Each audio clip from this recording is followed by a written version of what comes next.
Đây là những người chiến sĩ quân Ukraine ở tuyến đầu. With or without the formal withdrawal announcement, these men and their commander believe that their flexible, fast operations and continued NATO support cannot be beaten.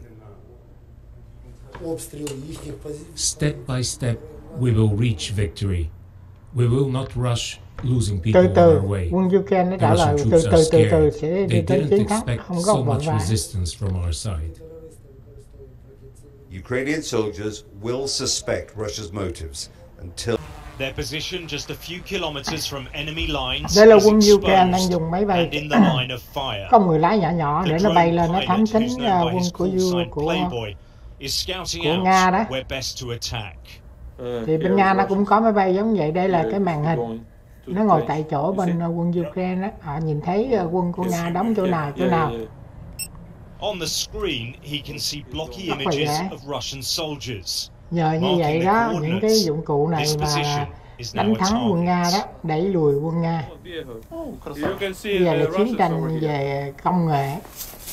Đó, quân Nga nó cũng có máy bay không người lái, và bên này cũng thấy, nhìn thấy là bên kia nó bắn lại đó, thành nhảy xuống cái thành trốn. Quân Ukraine cũng bị quân Nga nó cũng dùng những cái máy bay không người lái để nó thám thính. And they can be easily spotted. This is dangerous work, but without this eye in the sky, Ukraine's artillery crews would be firing blind. Đây là những cái đạn đó, khi mà nó tìm được mục tiêu rồi bắt đầu là những cái đạn này nó dùng di chuyển được bằng xe đó, những cái đầu đạn. Chuẩn bị bỏ đạn vô. Nó bắn vào những cái khu của quân Nga.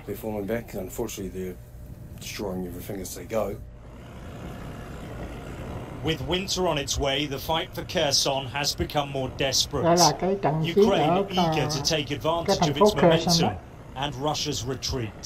It's been Đây là những chiếc primed, xe nó and chở it những doesn't cái take súng long và to bắn line đầu up đạn the đi đó. targets. There is no time to hang around. The firing needs to be done at speed.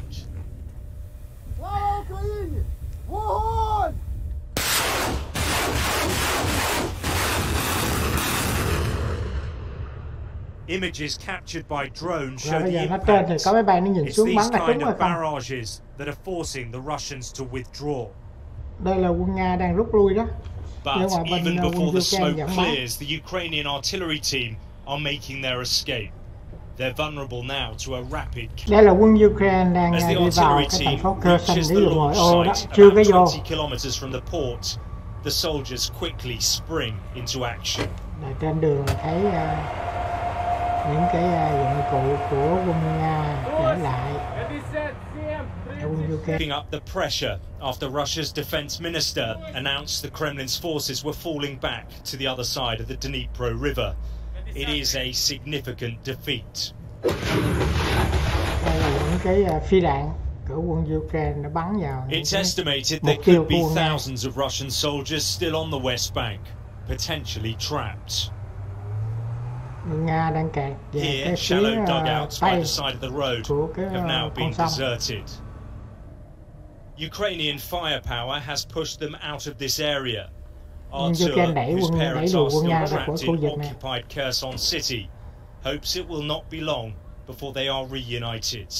Quân Ukraine đang chiếm lại залишки російських військ, які вже почали активну фазу відступу. Але вони не відступають так повністю, прям масштабно. Взяли, відступили, вони також чинять опір, як і раніше, але просто з меншою кількістю людей. Ukrainian progress has been stymied by mines and bridges that have been blown, but they are winning here on the southern front. This video shows soldiers in newly liberated Snehorovka, the national flag proudly on display. mới tái chiếm lại một vùng này để but even cái lá as cờ new quốc gia. places are freed, they're still trying to comprehend the full horror of Russia's occupation. Đây cái sự khủng khiếp của quân Nga để lại những nạn nhân bị chết. Crimes investigators have now exhumed the body. He tells me he was shot multiple times by Russian soldiers. Він лежав на кроваті. Cái người này đã chết rồi mà cũng còn bị bắn nữa. Ну, я не скажу, що очередю, видно, нажали, що і голова. В общем, від ноги і до голови. Це було простреляно. Права сторона. Phía bên kia sông của thành phố Kherson đó nó chỉ pháo vô. Thành phố Kherson thì nếu quân Ukraine mà trong đó là sẽ bị trúng đạn.